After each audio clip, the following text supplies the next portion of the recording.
أعوذ بالله من الشيطان الرجيم. بسم الله الرحمن الرحيم.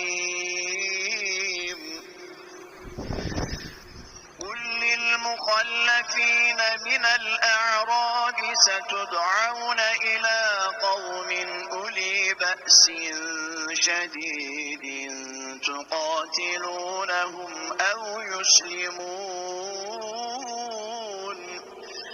فإن تطيعوا يؤتكم الله أجرا حسنا، وإن تتولوا كما توليتم من قبل يعذبكم عذابا أليما.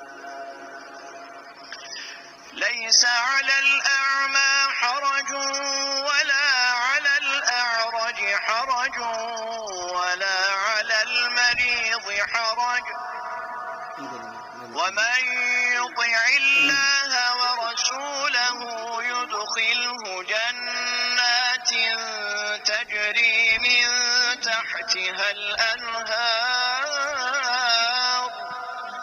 ومن يتولى يعذبه عذابا أليما.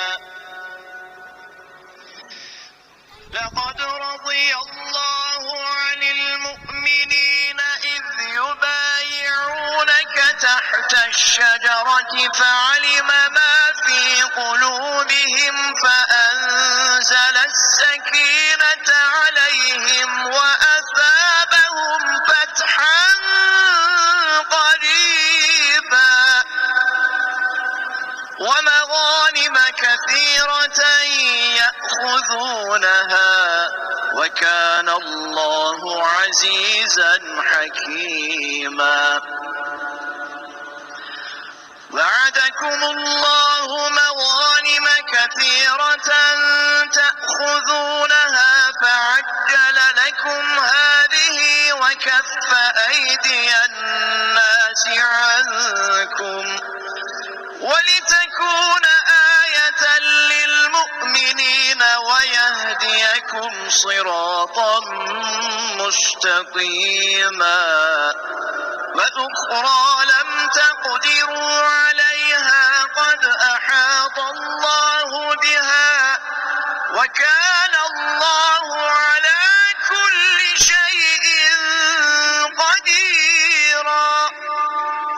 ولو قاتلكم الذين كفروا لولوا الأدبار ثم لا يجدون وليا ولا نصيرا.